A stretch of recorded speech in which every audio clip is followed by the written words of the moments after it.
नमस्कार दोस्तों, स्वागत है आपका हमारे YouTube चैनल जरधारी क्लासेस में। दोस्तों, उत्तराखंड दरोगा एसआई एग्जाम की मैथ्स की क्लास में आज हम डिस्कस करने वाले हैं संख्याओं पर आधारित प्रश्न। तो संख्याओं पर आधारित प्रश्न, प्रॉब्लम्स ऑन नंबर। तो इस टॉपिक से एग्जाम में किस प्रकार के प्रश्न पूछे जाते हैं, तो हम सभी प्रकार के प्रश्नों को यहाँ पर डिस्कस करने वाले हैं।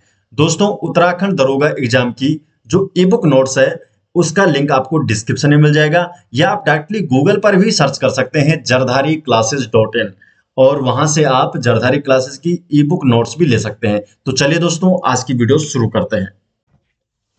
आज हमारे पास जो टॉपिक है प्रॉब्लम्स ऑन नंबर, संख्याओं पर आधारित प्रश्न। तो इस वीडियो में हम ये डिस्कस करने वाले हैं कि संख्याओं पर आधारित प्रश्न से संबंधित किस प्रकार के जो प्रश्न हैं वो एग्जाम में पूछे जाते हैं। अब देखिए, जो ये टॉपिक है इसमें जो प्रश्न आते हैं, तो इसमें जो संख्याएं हैं इनको वर्ड कंडीशन में दिया जाता है। इसके फॉर्म में एक पजल के फॉर्म में दिया जाता है। एक पजल के फॉर्म में हमारे पास क्वेश्चन दिए जाते हैं, और कंडीशन के हिसाब से हम क्या करते हैं, जो हमारे पास कंडीशन दे रखी होती है उसके हिसाब से हम इक्वेशन को बनाते हैं, और इक्वेशन को बनाकर हम सॉल्यूशन निकालने की कोशिश करते हैं। और जो प्रश्न में पूछा जाता है तो हमने क्या करना, हमारे पास वर्ड के फॉर्म में एक कंडीशन दी जाएगी और हमने उसको समझना है, उसके हिसाब से इक्वेशन बनानी है, और उसको सॉल्व करके हमने अपने जो आंसर है उसको फाइंड आउट करना है। तो इससे संबंधित किस प्रकार के प्रश्न पूछ जाते हैं, तो प्रश्नों पे आते हैं डायरेक्ट। तो हमारे पास प्रश्न कुछ इस तरह से रहता है, जैसे यहाँ पर एक प्रश्न हमारे पास दे रखा है, क्वेश्चन नंबर जो 1 हम कर रहे हैं कि एक संख्या तथा उस संख्या का 3/5 दोनों का अंतर 50 है, संख्या कितनी है। तो ये हमारे पास वर्ड फॉर्म में एक कंडीशन दी गई है और हमें बतानी है कि वो संख्या क्या होगी। कि एक संख्या, तो हम यहाँ पर क्या करते हैं, हम मान लेते हैं कि माना जो संख्या है हमारे पास, मानो वो संख्या हमारे पास क्या है, x है, ये हम मान लेंगे। और अब कंडीशन क्या दे रही कि एक संख्या, वो संख्या क्या बोल दिया हमने, वो x है। तो एक संख्या तथा उस संख्या का 3/5,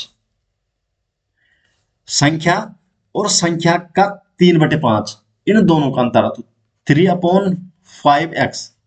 एक संख्या x है और उस संख्या का जो 3/5 होगा तो 3/5x, इन दोनों का जो अंतर है वो कितना है, 50 है। तो ये हमारे पास प्रॉब्लम है। तो जो हमारे पास ये वर्ड फॉर्म में जो प्रॉब्लम है, हमने इसको क्या कर दिया, एक इक्वेशन के फॉर्म में हमने इसको कन्वर्ट कर दिया है। वह जब आप इसको इक्वेशन के फॉर्म में कन्वर्ट कर दोगे, बस समझने वाली बात केवल इतनी है कि जो वर्ड कंडीशन है इसको आपने इक्वेशन के फॉर्म में कन्वर्ट कर देना है। जब आप इतना इसको कर दोगे, उसके बाद आंसर निकालना बहुत ही आसान, तो आप आसानी से इसका आंसर निकाल दोगे। तो बस अब आपके पास ये पता चल गया, अब आपको करना क्या है, इसको सोल्व करना है, तो इसको सोल्व आप कर लेंगे। अब तो ये कुछ बचा ही नहीं है, तो 5x 3x/5 और ये हो गया 50, कितना हो गया, 2x बराबर, ये हो गया 5×5 = 25, 250, और x बराबर कितना हो गया हमारे पास, 125। तो ये हमारे पास आंसर आ गया। तो देखो, प्रॉब्लम क्या थी, केवल जो हमारे पास प्रॉब्लम हमें दी गई थी उसको हमने क्या करना था, केवल इक्वेशन के फॉर्म में कन्वर्ट करना था, उसके बाद आंसर बड़ी आसानी से चुटकी में निकल जाएगा। नेक्स्ट क्वेश्चन की तरफ बढ़ते हैं। ये हमारे पास एक प्रॉब्लम है। प्रॉब्लम क्या है, तो हमने केवल इसकी भाषा समझनी है, जो क्वेश्चन हमारे पास दे रखा है उसकी हमने भाषा को ही समझना और हमारा आंसर निकल जाएगा। तो एक संख्या है, एक संख्या का 4/5 उस संख्या के 2/3 से 10 अधिक है, ये हमारे पास दे रखा है। तो वो संख्या कितनी है, तो हम मान लेंगे कि जो संख्या है, माना संख्या हमने मान ली x है, ये हमारे पास एक संख्या है। अभी क्या बोलना है, एक संख्या का 4/5, इस संख्या का जो 4/5 होगा तो क्या होगा, 4/5x। एक संख्या का 4/5 उस संख्या के 2/3 से 10 अधिक है, तो ये किसके बराबर है, बोले 2/3 से 10 अधिक है। भाई ये हमारे पास जो कंडीशन थी इसको हमने क्या है, एक इक्वेशन के फॉर्म में कन्वर्ट कर दिया। तो जब इतना हो गया तो हम इसे आसानी से सॉल्व कर लेंगे।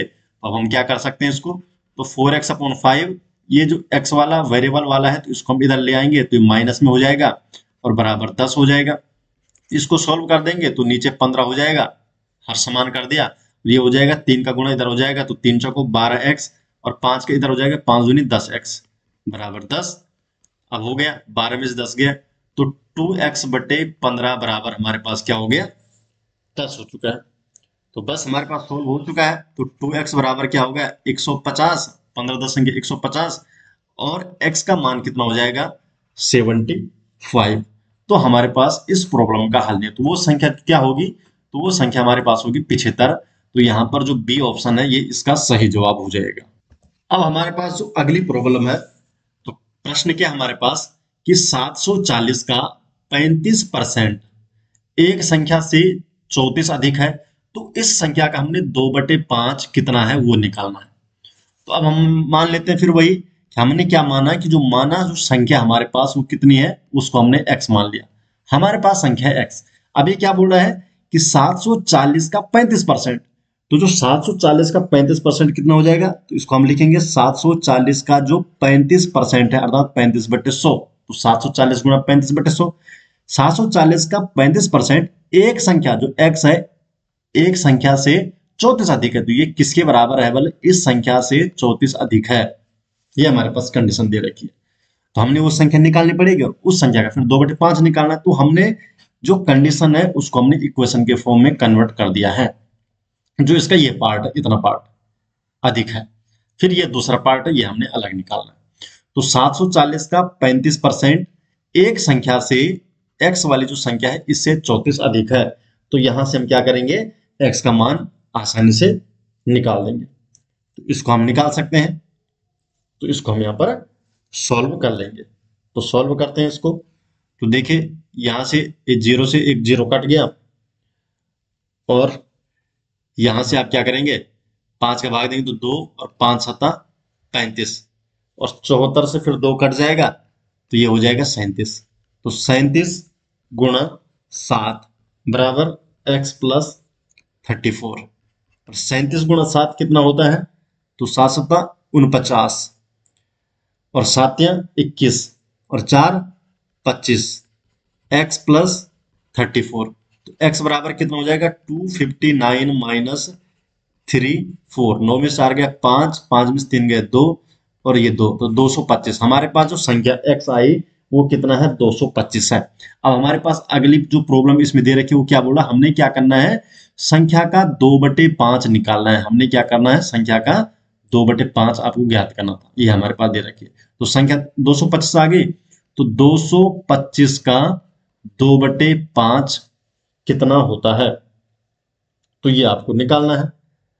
2/5 कितना होगा, देखो 5 का भाग इसमें चले जाएगा तो 5 चौको 20, 2 और 5 पंजे 25 गुणा 2, 45 दूनी 90। तो ये हमारे पास इसका आंसर आ गया, तो बी ऑप्शन इसका सही जवाब हो जाएगा।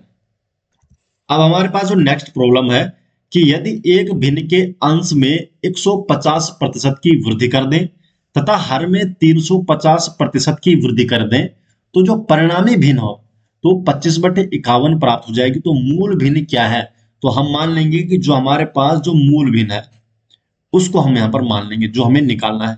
तो हमने मान लिया मूल भिन्न हमारे पास है x/y, ये हमारे पास मूल भिन्न है।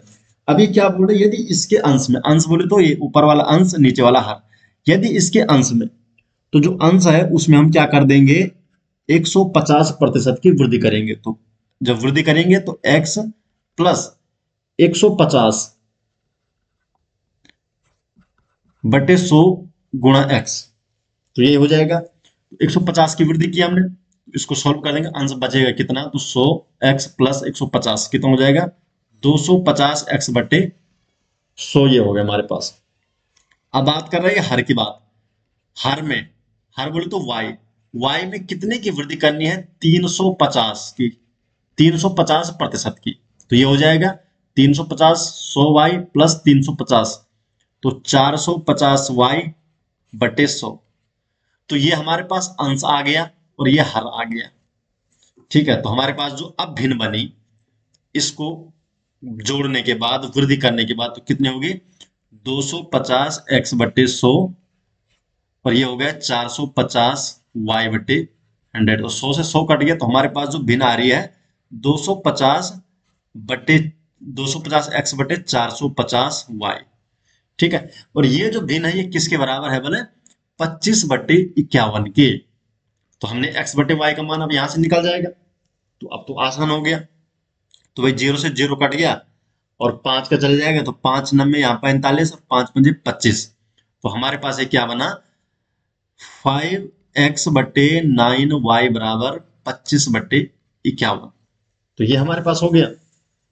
तो यहां से हम x बटे y का मान निकाल सकते हैं, तो x बटे y निकाल जाएंगे, तो x बटे y जो हो जाएगा तो ये कितना हो जाएगा 9 का गुणा ऊपर चले जाएगा, यहाँ से x बटे y हो जाएगा 25, 9 यहाँ से ऊपर चला गुणा 9 और 51, और ये 5 नीचे गुणा आ जाएगा क्रॉस मल्टीप्लाई में, ये हो गए। ठीक है, तो x बटे y अब हम इसको सॉल्व कर देंगे। तो भाई 5 से 5 पंजे 25 कटा, 3 से 17 3 51 और 3 3 9, तो 5 3 15 और बटे इधर हो जाएगा 17, और यही हमारे पास भिन्न है 15/17 हमारे पास जो आंसर है ये आ जाएगा। कौन सा ऑप्शन है ये, तो ऑप्शन नंबर सी। तो ये सी वाला ऑप्शन हमारे पास आ चुका है। अगली जो प्रॉब्लम है वो क्या दे रखी है कि वह कौन सी संख्या है जिसे 13 से गुणा करने पर उसमें 180 की वृद्धि हो जाती है, वो संख्या हमने ज्ञात करनी है। तो हम लेंगे माना जो हमारे पास जो संख्या है वो क्या है x है। अब ये क्या बोल रहा है, हमने क्या बोल रखा है ये कि वह कौन सी संख्या है जो x संख्या है, इसमें जब 13 से गुणा करेंगे तो वो किसके बराबर हो जाएगी, उसमें 180 की वृद्धि हो जाएगी, अर्थात 13 से गुणा करने पर क्या हो जाएगा 13x। वह कौन सी संख्या है जिसे 13 से गुणा करने पर 13 से गुणा करने पर हो जाएगी 13x बराबर हो जाएगी 13 से गुणा करने पर उसमें 180 की वृद्धि होगी, मतलब x में क्या हो जाएगी 180 की वृद्धि हो जाएगी। ये हमारे पास कंडीशन दे रखी है। इतना सा प्रश्न को आप समझ गए होंगे कि वह कौन सी संख्या कि x वो एक ऐसी संख्या है जिसे 13 से गुणा करने पर उस x में 180 की वृद्धि हो जाती है। तो x का मान निकालना है, x का मान इधर हो जाएगा, तो 13x माइनस x बराबर 180, तो ये हो जाएगा 12x बराबर 180। x का मान हो जाएगा 180/12, तो 12 एकम 12, 6 और 12 पंजे 60। तो हमारे पास क्या आ गया आंसर 15 आ चुका है। तो बी ऑप्शन इसका सही जवाब हो जाएगा। अब हमारे पास एक नेक्स्ट प्रॉब्लम है। तो जितनी प्रकार की इसमें प्रॉब्लम पूछी जा सकती है, हमने हर प्रॉब्लम से एक एक क्वेश्चन लाने की कोशिश की है कि आप कॉन्सेप्ट समझ जाएं, उस हिसाब से अपनी प्रैक्टिस कर सकते हैं, सभी प्रकार के प्रश्न यहां से कर सकते हैं। कुल मिलाकर आपने प्रश्न की भाषा को समझना है, उसके बाद इसमें ज्यादा बड़ी कोई जो प्रॉब्लम है वो बड़ी नहीं होगी, बहुत आसान प्रॉब्लम होगी। आपको केवल और केवल भाषा को समझना है, आप समझ जाएंगे तो आप सॉल्यूशन आसानी से निकाल सकते हैं। अब इसी प्रश्न को देखते हैं कि किसी संख्या को 296 से भाग देने पर शेष बचता है 75, उसी संख्या को 37 से भाग देने पर शेष क्या बचेगा। तो हम मान लेते हैं, माना जो संख्या है जिसमें जिसमें क्या है भाग दिया जा रहा है, जो हमारे पास संख्या है वो x है। ठीक है, तो हमारे पास x संख्या है। अभी क्या बोले कि इस संख्या को x में जब हम 296 का भाग देते हैं, जब हम 296 का भाग x में देंगे तो हमारे पास जो शेष है यहाँ पर वो बचता है 75। ये हमारे पास क्या है शेष बचता है। तो जब आप 296 से x में भाग देंगे तो कितनी बार जाएगा, अब ये नहीं है ना मैं पता, तो हम मान लेंगे यहाँ पर कि भाई y बार हमने भाग दिया, y बार ये भाग गया, ये आपका क्या है भागफल है। तो जब हमारे पास इस तरह से प्रॉब्लम आती है कि हम जब भाग देते हैं 296 का हमने x में भाग दिया, y बराबर माना भाग गया और 75 शेष बचा, तो इसको हम कैसे लिख सकते हैं, ये संख्या को हम कैसे लिख सकते हैं, ये संख्या कैसे आएगी जब 296 गुणा y प्लस शेष भाज्य जिसे भाग दे रहे हैं, भाग जिसे भाग दे रहे हैं उसका गुणा जब भागफल से करेंगे प्लस जब शेषफल उसमें जोड़ेंगे तो हमारे पास जिस संख्या में भाग दिया जा रहा है वो आ जाएगी। मतलब जो x है वो यहां से कैसे निकलेगी, x बराबर होगी 296 गुणा y प्लस शेष, शेषफल क्या है प्लस में आ जाएगा। तो ये हमारे पास प्रॉब्लम ये है। ठीक है, तो इसको हमने ऐसे लिख दिया ना कि x बराबर जो संख्या है वो हो जाएगी 296 गुणा y प्लस 75। अब हमारे पास क्या दे रखी है अगली प्रॉब्लम कि उसी संख्या को 37 से भाग देंगे तो क्या आएगा? अब हमने इसको क्या करना है, 37 से भाग देना है। तो 37 से भाग देने के लिए, 37 से भाग देना पता नहीं कितनी बार जाता है, तो 37 से भाग देना है। तो जो हमारे पास ये प्रॉब्लम आ गई ना, इसको हम क्या है 37 के गुणज के रूप में लिखेंगे। ठीक है, बोले तो 37 के, इसको हम 37 के कितनी बार 37 का गुणा इसमें हो रहा है, तो कैसे लिखेंगे इसको, x बराबर 296 को हम क्या लिख सकते हैं, 37 का भाग तो 8 बार जाएगा, तो 37 गुणा 8, 37 अट्ठे 296 होता है। तो 296 को हमने लिखा 37 प्लस 8, और गुणा क्या है ये y है, प्लस 75 को लिख सकते हैं। 75 में 37 का भाग देंगे तो 37 का भाग 2 बार जाएगा, तो 37 दूनी 74, और प्लस एक शेष बचेगा। तो 75 को मैं लिख सकता हूँ 37 गुणा 2, और प्लस हो जाएगा एक शेष। अब जो 37 है इसको हम कॉमन लिखते हैं, जो बच रहा है कॉमन। तो 37 को मैंने कॉमन लिया, तो यहां से बच गया 8y, और इधर बच गया 2, और प्लस हो गया इधर 1। अब आप यहां देख सकते हैं, जैसे ये वाली इससे तुलना कीजिए, x ये आपका क्या है, ये वाला टर्म है, और जो बचा प्लस में वो है होता है शेष। तो जो ये है ये शेष बच गया। इसका मतलब जब आप 37 से भाग देंगे उस संख्या में x में, तो हमारे पास शेषफल क्या बचने वाला है, 1 बचने वाला है। तो जो 1 वाला आंसर है कौन सा, ए ऑप्शन, यही इसका सही जवाब हो जाएगा। ठीक है, तो भाग वाला कंडीशन में हमने कैसे किया, यहाँ पर हमने पहले क्या बोले इसने, कि भाई 296 से x में भाग दिया तो y बार गया, और 75 शेष बचा, हमने उसको लिख दिया। अब 37 से हमने चेक करना है, तो 37 के गुणज के रूप में हमने इस कंडीशन को लिख दिया, तो हमने ऐसा लिखा इसको, और कॉमन लेके जो प्लस के बाद आया, प्लस में जो आया वही उसका क्या हो जाएगा, शेष, क्योंकि शेष क्या होता है प्लस में ही बचता है। अगली जो प्रॉब्लम है कि 6 क्रमागत प्राकृत संख्याओं में से पहली 3 संख्याओं का योग है 27, तो शेष 3 संख्याओं का योगफल कितना होगा, ये हमने निकालना है।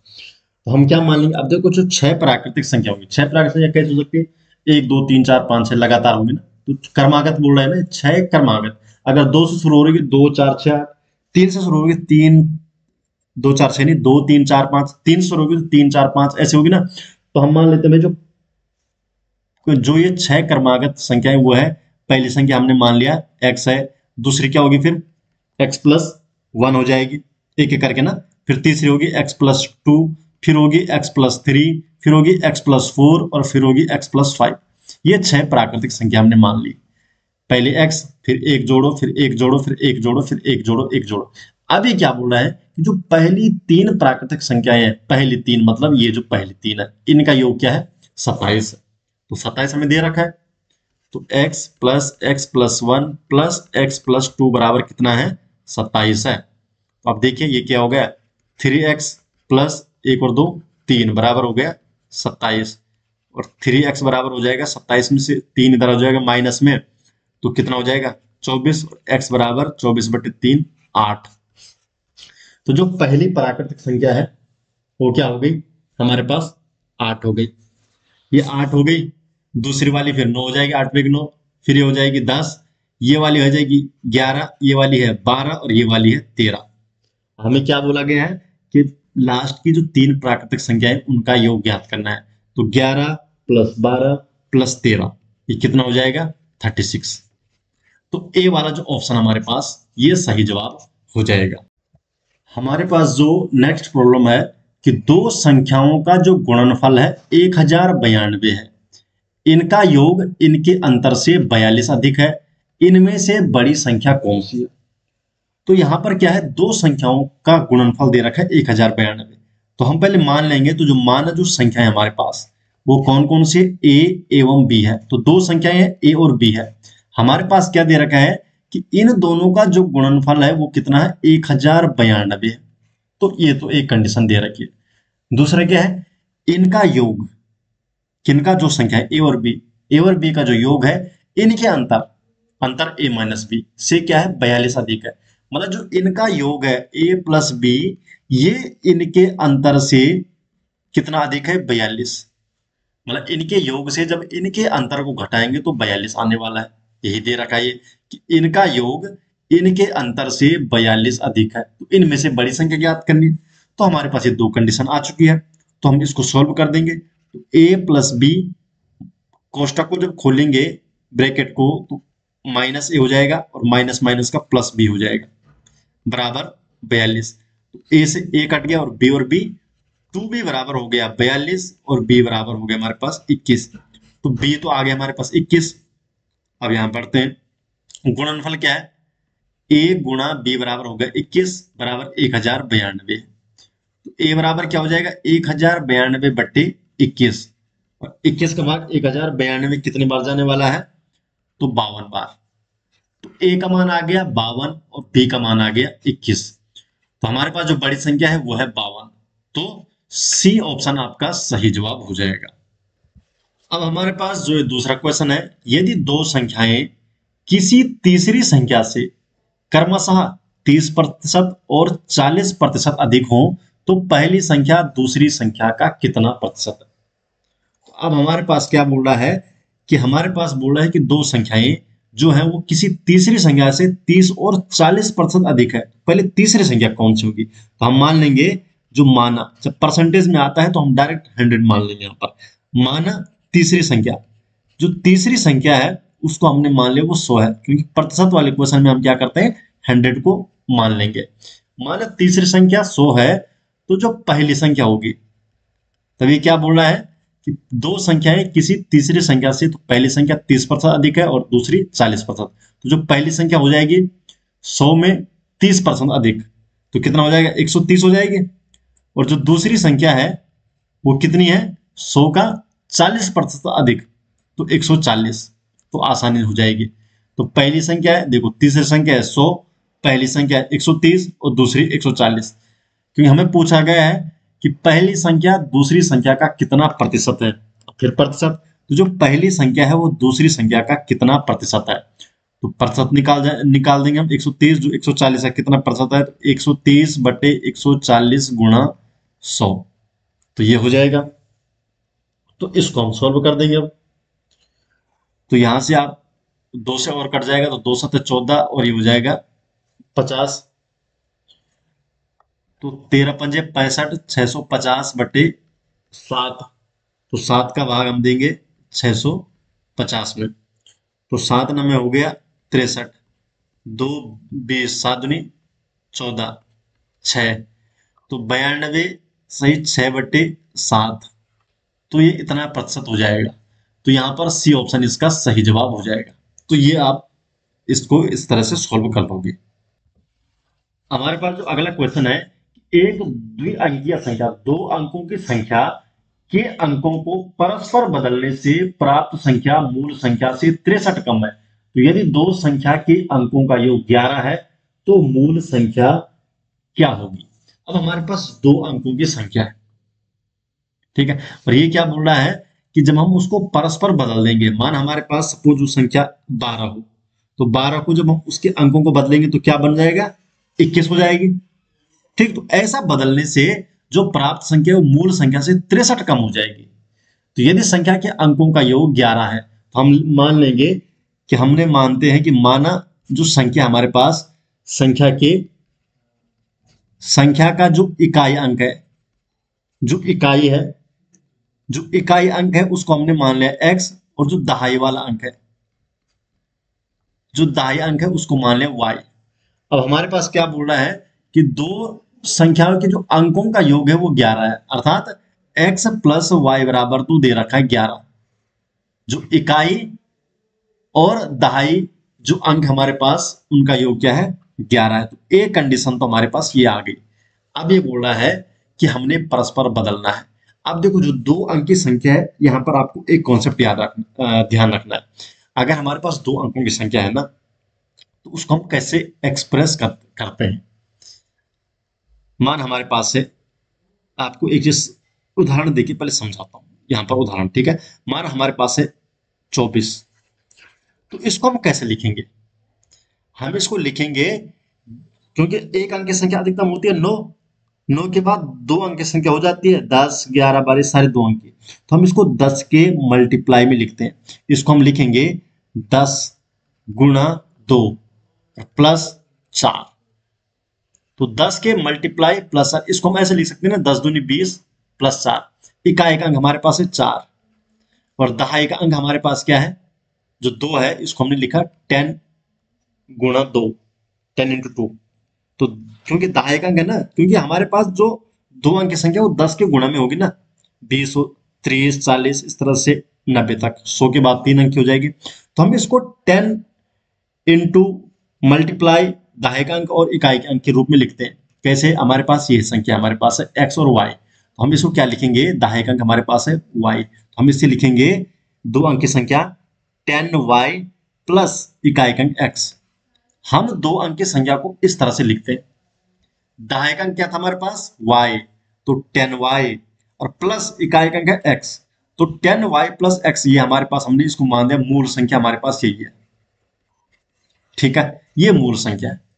अब हमारे पास क्या दे रखा है कि 2 अंकों की संख्या को जब परस्पर बदलेंगे, अब जब हम इसको बदलेंगे, अंकों को बदलने पर जो संख्या आएगी वो क्या हो जाएगी, x इधर हो जाएगा, y इधर हो जाएगा, तो 10x प्लस y। ये हमने जब हमने क्या किया, परस्पर अंकों को बदला। अब ये क्या बोल रहा है कि 2 अंक संख्या को जब परस्पर बदलेंगे तो जो प्राप्त संख्या ये मूल संख्या से 63 कम है। तो ये मूल संख्या से क्या हो रही है, 63 कम हो रही है। मतलब जो मूल संख्या है 10y प्लस x से जब इसको घटाएंगे तो हमारे पास 63 आने वाला है।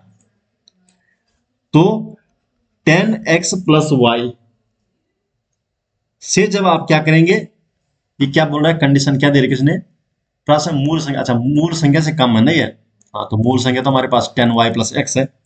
ठीक है, तो मूल संख्या ये है 10y प्लस x। जब हम मूल संख्या से घटाएंगे जो हमने बदली संख्या 10x प्लस y, अंक से बदलने, परस्पर अंकों को बदलने से जो संख्या प्राप्त हुई 10x प्लस y, वो कितनी, अंतर कितना उनका, 63। तो हम यहां पर कोष्टक को ओपन कर लेंगे, तो ये हो जाएगा -10x और -y बराबर 63। तो 10y में से 1y गया तो 9y, x में से 10x गया तो -9x बराबर हो गए 63। और यहां से हमारे पास y माइनस एक्स, 9 को हम कॉमन लेंगे और y माइनस एक्स बराबर हो जाएगा 63/9, 963। एक हमारे पास ये कंडीशन आ गई, एक इक्वेशन ये बन गई, और एक जो ऊपर थी x प्लस वाई बराबर 11, पहली इक्वेशन ये थी। अब हमारे पास 2 इक्वेशन आ गई ना, एक हमारे पास आ गई, चलो इसको इस तरह से लिख सकते हैं, y प्लस एक्स बराबर 11, और एक है 11 है, y प्लस एक्स बराबर 11, और y माइनस एक्स बराबर कितना आया हमारे पास 7, y माइनस एक्स आपका आया 7।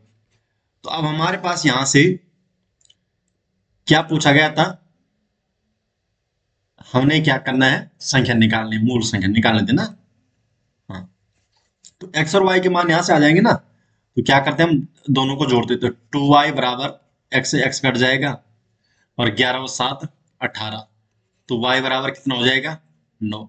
तो y तो हमारे पास है 9, दहाई का अंक है 9।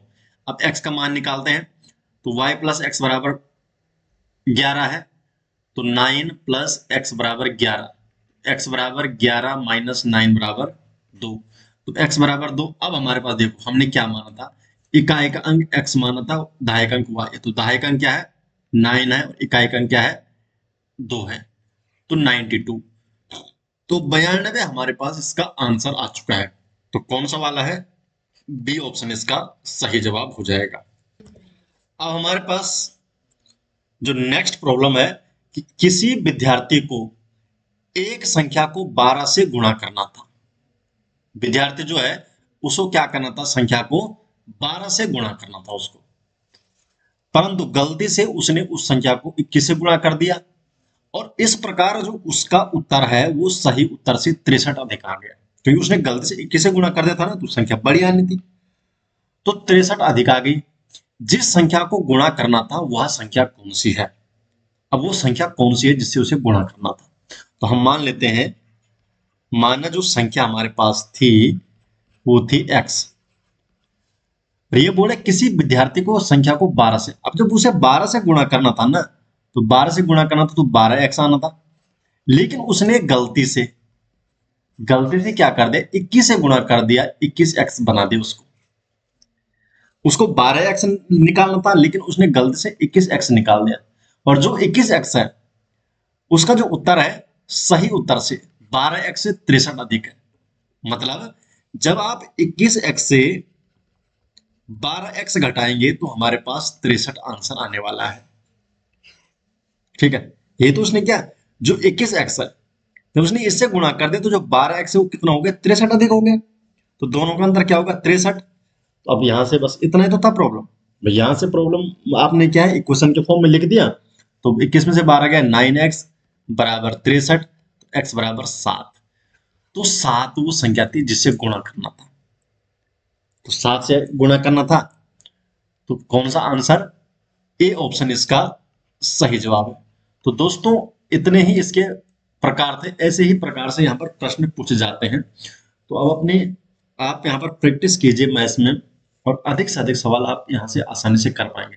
बस आपको यहाँ पर ध्यान क्या देना है कि जो प्रश्न की लैंग्वेज है, बस आपने लैंग्वेज को समझना है, और लैंग्वेज को समझते ही आपने उसकी इक्वेशन बना देनी है, और आप आसानी से प्रश्न का हल कर देंगे। तो आशा करते हैं दोस्तों आपको ये वीडियो पसंद आए। अगर आपको वीडियो पसंद आती है तो वीडियो को लाइक जरूर कीजिए, अपने अधिक से अधिक दोस्तों की इस वीडियो को शेयर कीजिए। अगर आप चैनल में पहली बार आए हैं तो चैनल को सब्सक्राइब जरूर कीजिए। तो मिलते हैं दोस्तों नेक्स्ट वीडियो के साथ, तब तक के लिए आपका बहुत बहुत धन्यवाद।